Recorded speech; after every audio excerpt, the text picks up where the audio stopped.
Oi? Tá me ouvindo? Sim. Sim? Seja bem-vinda. Obrigada. Só organizar aqui umas coisinhas enquanto vocês entram, tá? Ok.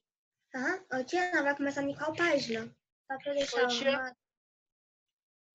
Página tem uma semana que a gente não tem aula de geografia, né? Aham.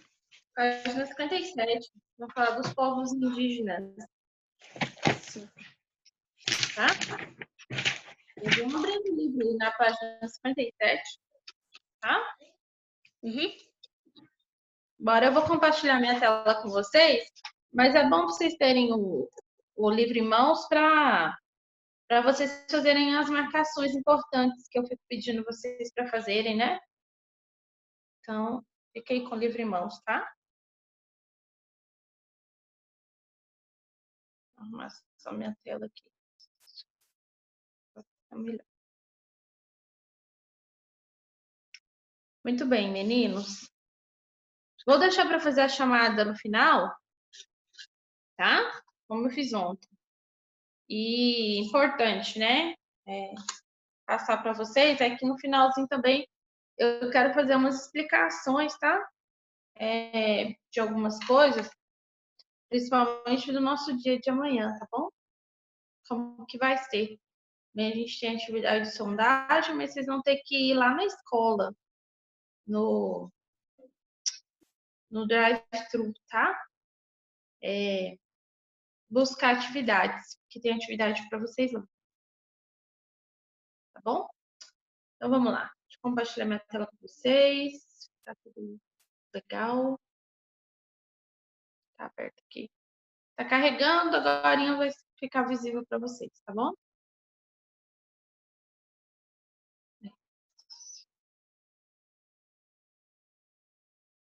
Aqui. Pronto. Abriu? Vocês estão vendo a minha tela? Tá com som, Rodrigo? Tô não, tia.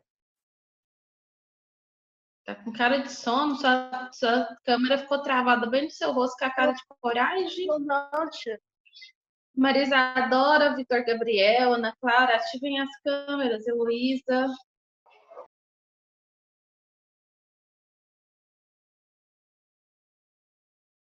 Oxe, minha câmera tá ativada. Tava não, agora tá. Marisa Adora. Isso. Ana Clara, tô faltando você. É livro novo? Não, a gente ainda tem que encerrar o livro 1 para o 2. Não, então peraí. Acho que hoje a gente consegue acabar terminar.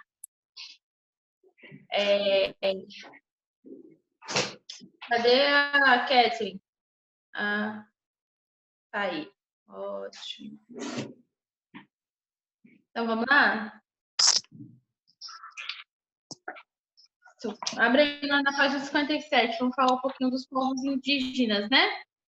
A última aula que a gente teve, né, mais de uma semana, nós estávamos falando um pouquinho sobre as comunidades, né? Territorialidade no Brasil, direito de cidadania. Agora Tia, pra mim não tá aparecendo a câmera. Não? Pra mim tá. Todo mundo tá vendo? Porque como eu Sim. tenho duas, eu acesso Sim. Deve ser a internet que não carregou, né, Vitor Gabriel? Carregou agora? Não, tia, nós tá mostrando, só que tá bem no cantinho. Eu tô tentando aumentar a tela, não tá indo. Se não der certo, você acompanha no livro, tá? Tá. Mesma coisa. Tá bom então. Tia, Então vamos lá. Oi, é o livro 1, né? ainda. Isso. Sim. Livro 1. Último capítulo também, acho que hoje a gente consegue terminar, tá? Então lá, os povos indígenas, né? São todos originários do Brasil, né? Até mesmo antes da chegada dos portugueses ao território. Então, eles são alvos de constantes de apropriação, né, indevida de suas terras por grupos de fazendeiros, madeireiros, mineradores, né, como os garimpeiros. Então, eles tentaram combater essas questões. Isso não vem de hoje, desde a colonização portuguesa no nosso país, isso tem acontecido com eles. E eles tentaram combater essas invasões através da Constituição, né, Federal, decretada no ano de 1988, em que determina as terras indígenas, né, em que elas devem ser protegidas por lei, né. Mesmo assim, conseguindo todo esse suporte do governo federal, eles ainda passam por problemas de invasão, né? Por quem? Hoje, por madeireiros, mineradores e fazendeiros, né? Então, a concentração das terras indígenas, elas estão lá na região amazônica, tá? É bem relacionada às questões naturais, tá? Então, o tipo de vida indígena é mais ligado e voltado para a natureza. Todo o processo de colonização do território brasileiro que se deu ao longo da costa atlântica, então eles estão bem nessa região, é uma representação de uma comunidade indígena em Roraima, tá? Então, a população indígena, ela vive oficialmente no Brasil tutelada pelo governo federal. Lembre-se que eles conseguiram isso nesse ano aqui, de 1988. É importante vocês marcarem isso que eu estou dizendo, tá? E hoje, né, eles têm posse das suas terras, né, mas o verdadeiro proprietário das terras deles é o Estado brasileiro. Então, por mais que é considerado terra deles, o Estado tem uma grande influência. Então, no Brasil, tem no total 300 povos indígenas, né? Que falam cerca de 270 línguas diferentes. Esses povos, né, originários dessas terras, eles vivem em 722 diferentes áreas, tá? No total, eles ocupam, então, cerca de 13% do território nacional e 98% delas na Amazônia, tá? Então, a maior concentração deles é lá na Amazônia. A Constituição Federal, né, diz que as terras indígenas elas são definidas por um princípio de tradicionalidade, né, cultural desses povos, tá? Então, com esse princípio, a terra deles, né, dos povos indígenas, é um espaço vital. Então, acontece lá uma liberdade de vivência cultural, tá? Então, as terras de cada grupo indígena, ela é construída, né, por seus conhecimentos e as relações deles com o espaço e com a sociedade. O livro de vocês traz aqui um mapa, né, falando das maiores reservas de terras indígenas no país, tá vendo? Goiás quase não se tem, muito pouco, né? Mas a maior concentração está bem na Amazônia mesmo, ó. Bem aqui, maior concentração, tá? Então, a comunidade. E aí, agora a gente entra em outro grupo muito importante de se falar, né? Que também possui uma parte da territorialidade brasileira, porque faz parte do nosso país em história, que é as comunidades quilombolas. Vocês já conheceram alguma dessas comunidades quilombolas? Já foi em algum quilombo? Alguma vez na vida? Não? Então tá bom. Ana Clara entrou agora? Nós estamos na página 58, Ana Clara. Deixa eu se situar aí, tá? Os quilombolas são aqueles são os escravos, né? São os africanos que permaneceram no nosso país desde o período de colonização, tá? Eu conheci um quilombo, muito interessante, é bem presente na comunidade quilombola a cultura deles. E sabe o que é mais interessante? Que o quilombo que eu conheci, aqui no estado de Goiás mesmo, um pouco antes ali de Brasília, 400 quilômetros depois de Brasília, dá 400 quilômetros, não, 200 quilômetros depois de Brasília, mais ou menos. Tinha lá pessoas que eram formadas em medicina, em engenharia. Oi, alguém quer me falar alguma coisa? O que aconteceu aí, esse barulho esquisito? Tia, foi senhora. A senhora falou e começou um barulho estranho. Oi, muito estranho. Que aqui não é daqui de casa, não. Deve ser um eco ou um microfone esquisito. Então vamos lá. E fui eu que troquei de celular, meu tá com 0%. Ah, Marisadora, sabia que não tinha sido eu? Marisadora, ativa sua câmera. Tá, só vou arrumar um negócio aqui. Já, arruma aí, ativa a câmera e volta, tá? Então, o livro de vocês, eles vão falar, né, que como que surgiu a comunidade de quilombolas, né? Ela surgiu justamente pelas condições precárias que os escravos viviam. Então, para fugir, né, dos senhores das fazendas, eles para fugir da escravidão dos senhores das fazendas, eles fugiram, tá bom? Eles fugiram das fazendas ou das áreas de mineração para os locais assim mais distantes, onde eles pudessem ficar livres da violência, né? Livres de amarras, livres da escravidão. E esses lugares que eles se situaram, que eles construíram ali uma moradia, são os lugares, então, que são chamados de comunidades quilombolas, tá? Então, os moradores dos quilombos, eles são chamados de quilombolas, como o livro de vocês traz, tá bom? As comunidades quilombolas, então, elas vão apresentar a economia baseada totalmente na agricultura. Gente, dificilmente vocês vão ver um quilombo de lugar plano, porque eles fugiam para o pico das montanhas. Incrível que pareça, eles plantavam nessas montanhas, e lá eles Tia, que tiravam página que é? página 58. Tá Então, bom. essa prática agrícola, né, eles plantavam os alimentos deles destinados ao consumo próprio da própria comunidade, tá? Hoje eles vivem do turismo e tudo, alguns saíram de lá para estudar e se formar, muitos são formados hoje, como eu falei para vocês. O que eu conheci mesmo, logo após a Chapada dos Veadeiros ali, em Cavalcante, tinha pessoas lá que eram formadas até em medicina, tá? Então, de acordo com a Constituição brasileira, né, os remanescentes dessas comunidades quilombolas, eles devem ter todo o reconhecimento, né, da sua propriedade. E em 2017, a Fundação de Palmares, que existia cerca de 3.050 comunidades remanescentes de quilombos no Brasil, das quais 2.547 eram certificadas, né, com uma concentração maior na região nordeste do país. Então, assim, eles estão mais na região nordeste, mas também no nosso estado tem, tá? Então, mesmo após a abolição, né, da escravatura, que aconteceu no ano de 1888, os afrodescendentes eles não tiveram as mesmas oportunidades de trabalho, de ascensão social, quer dizer, ser inseridos na sociedade como os europeus.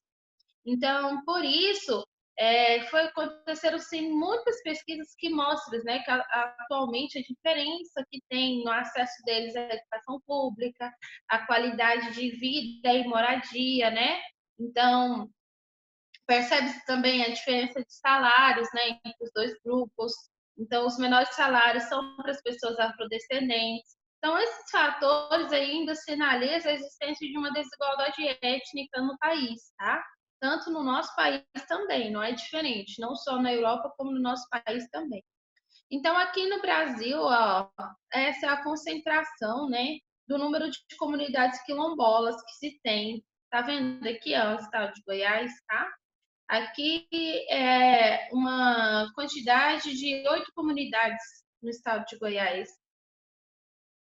8 não, 50, porque é a maiorzinha, né? Porque a menorzinha de todas é 8. Então, a gente tem a proporção de 8, 50, 100, 250, 500 e 609 comunidades.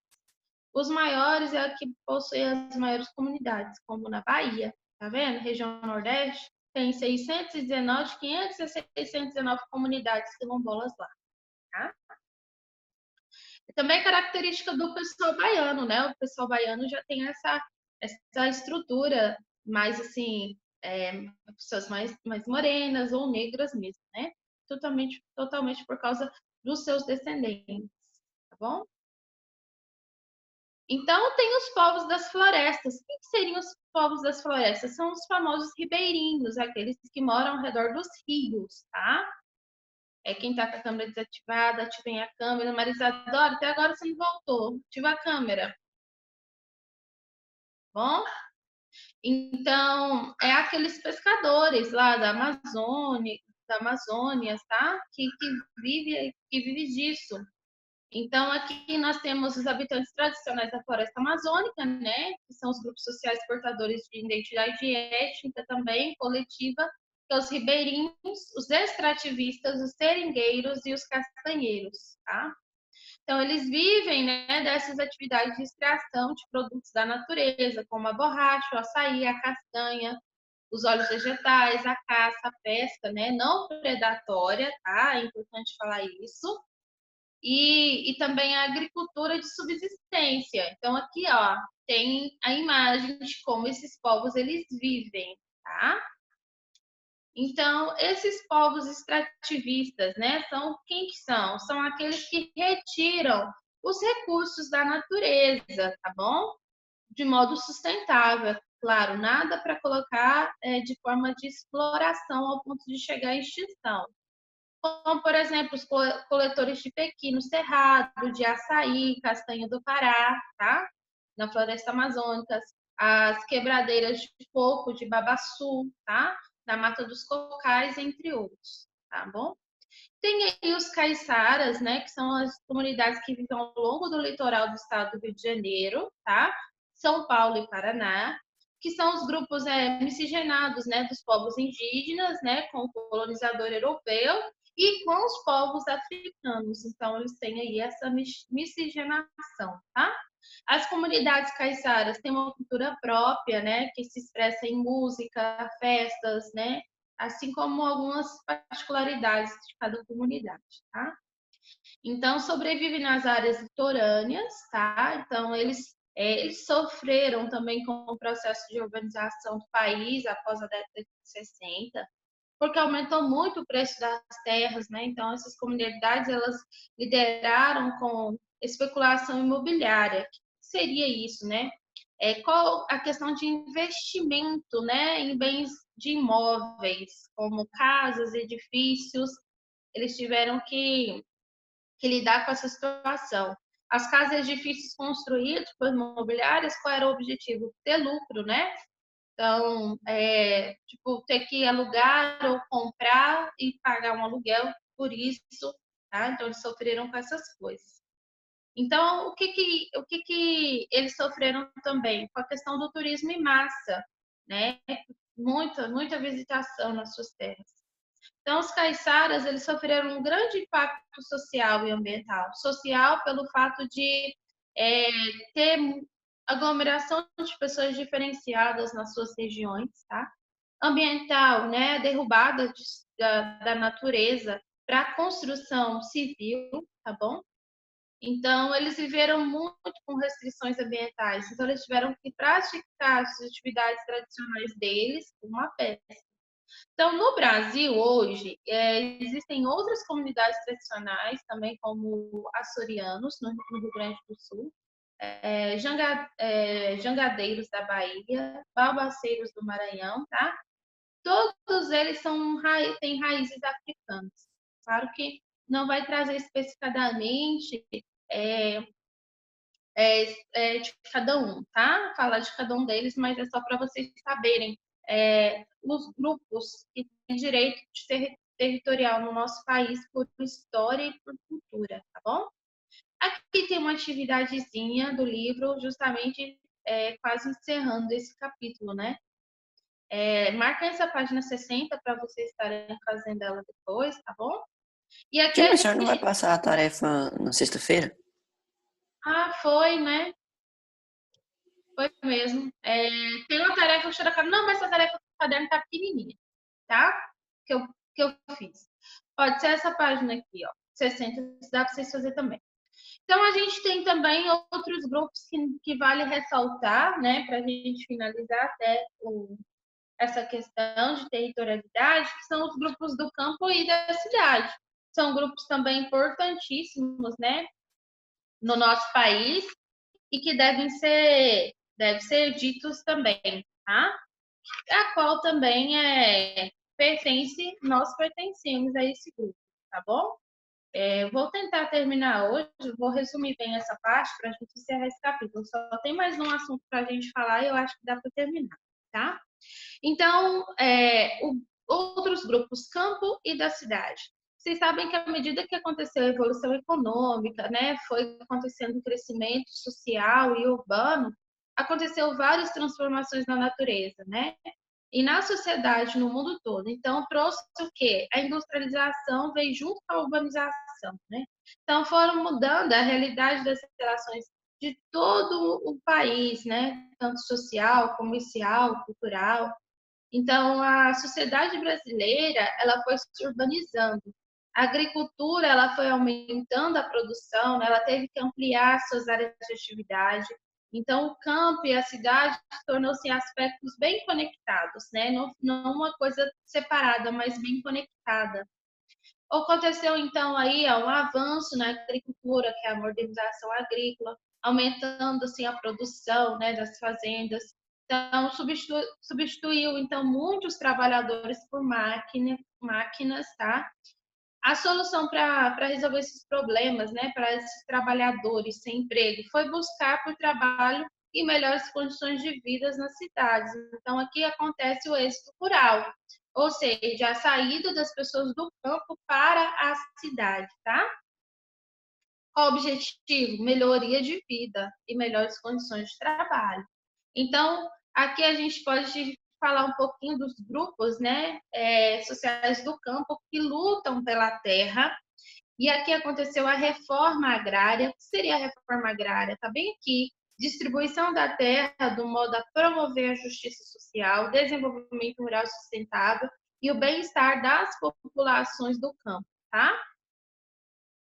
Então, isso aconteceu onde, né? Aconteceu justamente pelo movimento dos trabalhadores rurais sem terra, né?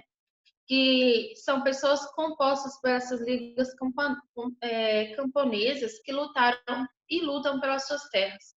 Tem isso até hoje? Tem. Infelizmente, hoje em dia, usa-se muito essa questão para outros fins que não sejam a preservação de suas próprias terras, né? Mas hoje já tem leis e tem ornamentos que ajudam essas pessoas aí e justamente a resolver essa questão de territorialidade.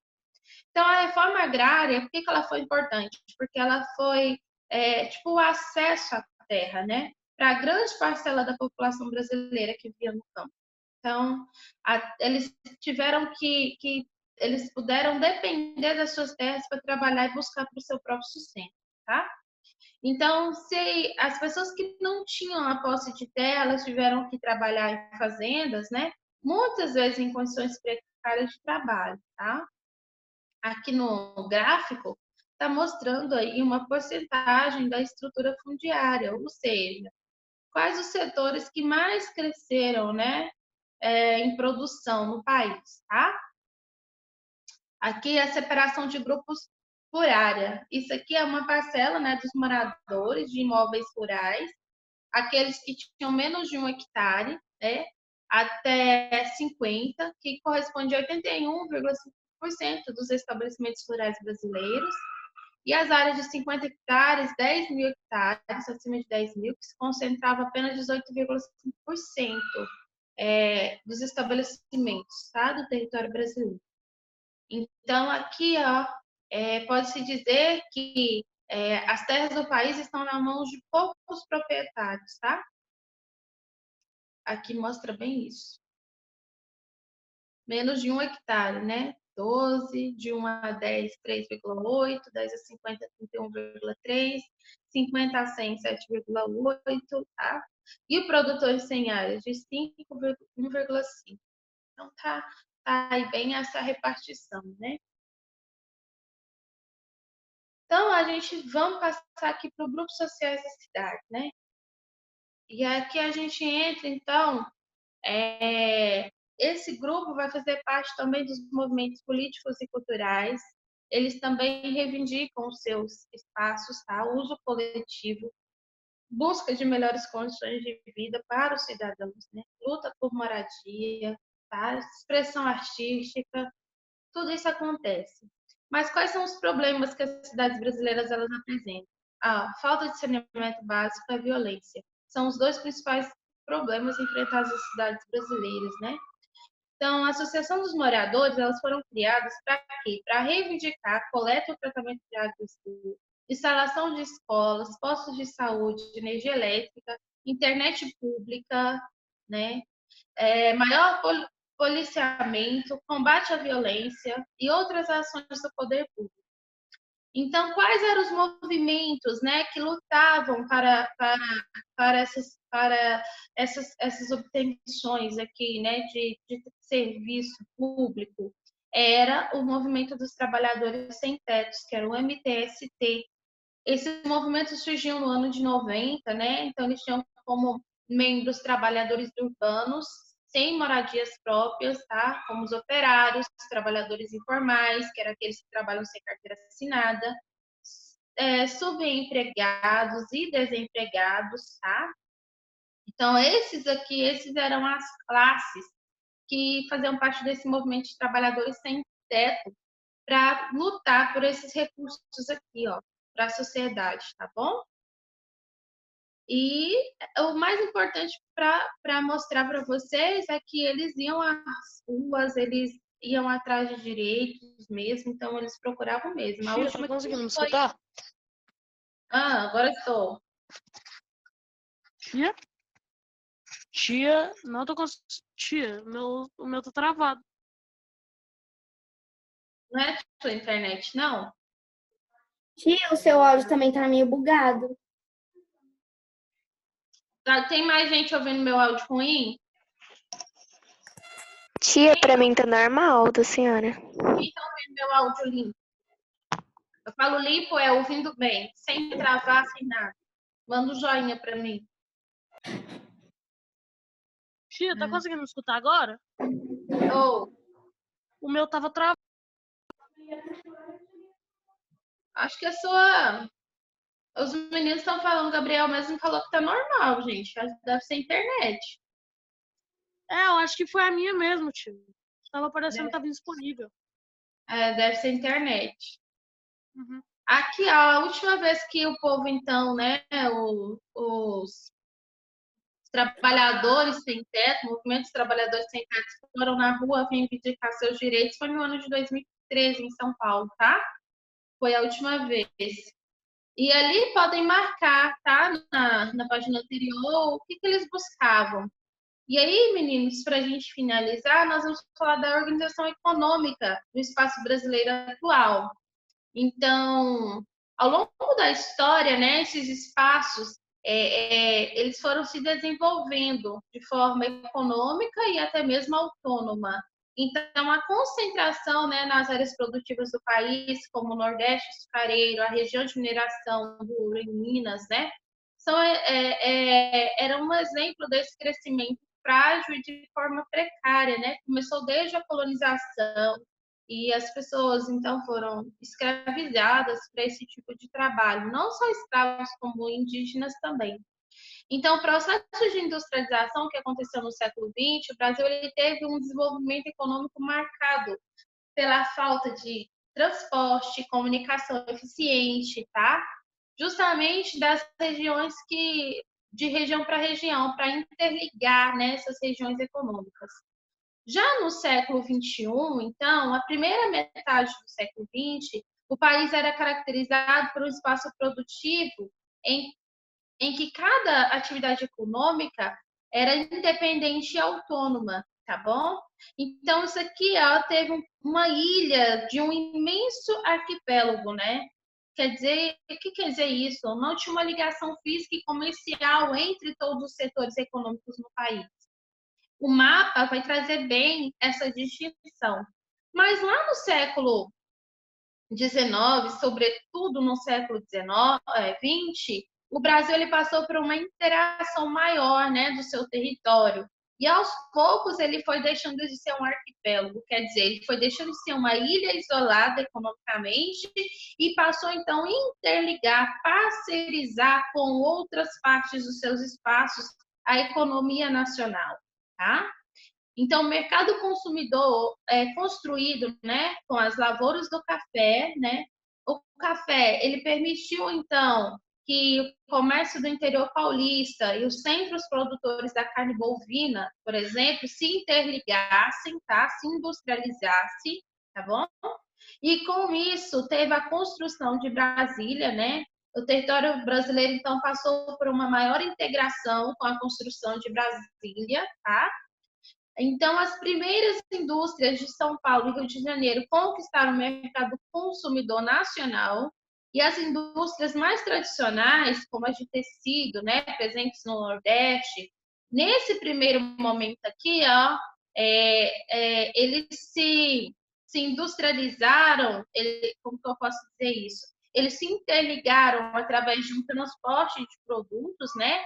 Feito pelo quê? Feito por navios, tá bom? Ou um tipo de transporte chamado de navegação de cabotagem.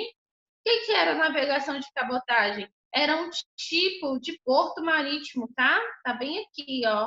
Ele tinha o objetivo de adentrar nos oceanos a partir da costa marítima, tá? Foram criadas, então, ferrovias, né? As ferrovias usadas durante a cafeicultura era apenas para exportar café, então não tinha o objetivo de integrar, né, a região industrial por os outros espaços nacionais.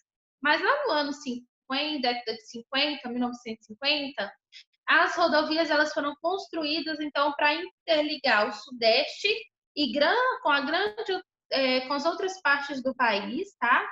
Então aí foram surgindo áreas industriais, mercado consumidor nacional mais amplo, a construção, né, da capital federal no Centro-Oeste, que é a construção de Brasília, a integração do interior com o restante do país. Então, a partir de Brasília foram construídas rodovias que interligavam o Planalto Central, a grande parte das capitais do estado, tá? Como, por exemplo, o Centro-Oeste, ele passou a receber novos imigrantes e empresas que levaram o desenvolvimento para a nossa região. Então, hoje em dia, o que se pode falar do crescimento econômico do Brasil, né?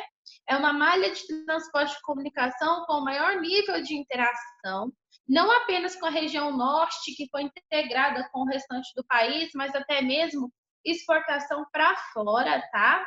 Então, a própria floresta amazônica estava até então associada à falta de investimento e estrutura, mas a partir de 1969, 1974, então foi feita uma ferrovia que interligou, né, de leste a oeste do país, atravessando a floresta, tá?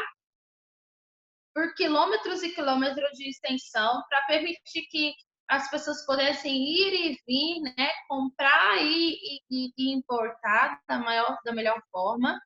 Então, aqui, ó, pode-se concluir dizendo essa parte que o livro de vocês traz, né? A maior interação dos espaços no Brasil se intensificou mais a dinâmica migratória dentro do território brasileiro. As regiões pouco povoadas da floresta amazônica e do Cerrado começaram a receber imigrantes e a mudar o mapa de densidade demográfica brasileira. E aqui está a representação. Vocês sabem que densidade demográfica é a representação de quantidade de habitantes por espaço, né? Por espaço geográfico. Aqui está, então, a divisão.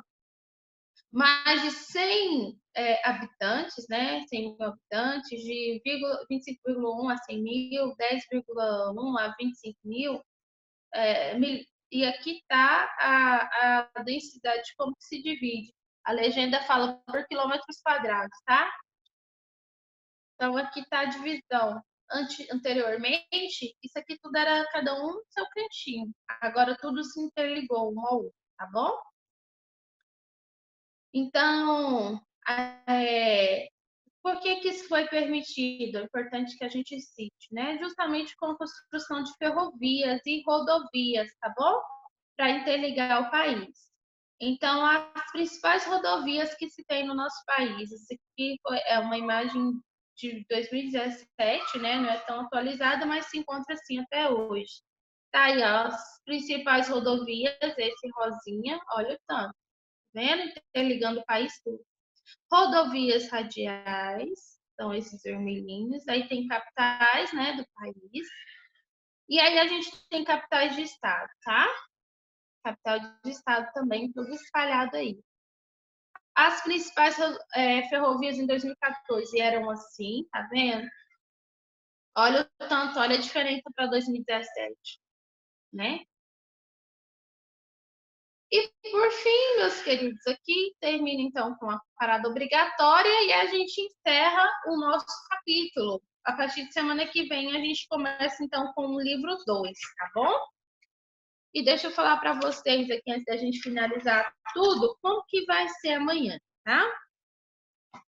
Passei para vocês só essa paginazinha, coisa pouca. Dá para vocês fazerem, tá? Gente, vocês estão ouvindo o chorinho do Isaac? Vocês estão ouvindo o bebê chorando? Não. Não? É o Isaac. O Isaac hoje está em casa. Ele não quer dormir. Está chorando, chorando, chorando. Mas como ele é bobo, em vez de dormir, aproveitar a vida. Pois é, tia. Vocês querem ver ele um pouquinho? Sim. Vou pegar ele ali para vocês verem. Ele tá só a baba de tanto chorar, sabe? Nariz correndo. Tadinho. Peraí que eu vou chamar ele. Ai, gente, que coisa fofa. Que página que é pra coisa? Isaac! Ah, o choro. Meninos, enquanto ele vem, deixa eu falar para vocês. Amanhã nós vamos ter a nossa atividade de sondagem. Mas aí eu não vou mandar um link do Zoom para vocês entrarem, tá? Porque eu vou estar lá na escola no drive-thru, tá bom? Então, vocês vão tirar a dúvida comigo pelo WhatsApp. Vem cá, filho. Vem ver aqui os alunos da mamãe. Vem. Ai. Olha lá, olha o Isaac. Fala Oi, Isaac. Fala oi. Ai, que bonito. Oi. Oi. Fala oi. Olha o tanto que tá chorando. E o olho dele é clarinho, não é? Tem um olho azul. Mas é do show de quem? Da minha bisavó. O pai dele é branquinho assim, igual a ele, mas o olho azul puxou da minha bisavó. Ele não sabe para onde que ele olha, porque aqui tem um computador e tem um celular do lado. Aí ele tá olhando pro celular, ele olha pro computador. O celular olha pro computador. Tipo assim, o que é isso, mãe? O que tá acontecendo? Fala oi, fala. Fala oi. Fala oi. Não, tá bom, tô com seu bico. Não quer tirar o bico, não. Então, meninos, o que vai acontecer amanhã, né? Tá nervoso que esse moço. O que vai acontecer amanhã? Amanhã, como eu vou estar lá na escola, lá entregando as lembrancinhas e ajudando com a atividade de vocês, eu não vou mandar o link do Zoom, tá? Não vou enviar, vou mandar só o link do questionário. Aí, o que vocês tiverem de dúvida, faz o seguinte, vocês não enviam o questionário para mim sem tirar a dúvida. Só que como eu vou estar lá na escola, na rua, talvez a internet não esteja boa, se eu não te responder, você não envia o questionário para mim logo. Você espera um pouquinho para me enviar. Porque eu vou deixar ele aberto até no sábado. Aí você não envia para mim, você só envia se você não tiver dúvida nenhuma. Se você tiver dúvida, deixa ele em aberto. Depois que você tirar a dúvida comigo você me envia, tá bom? Todo mundo entendeu? Sim, tia.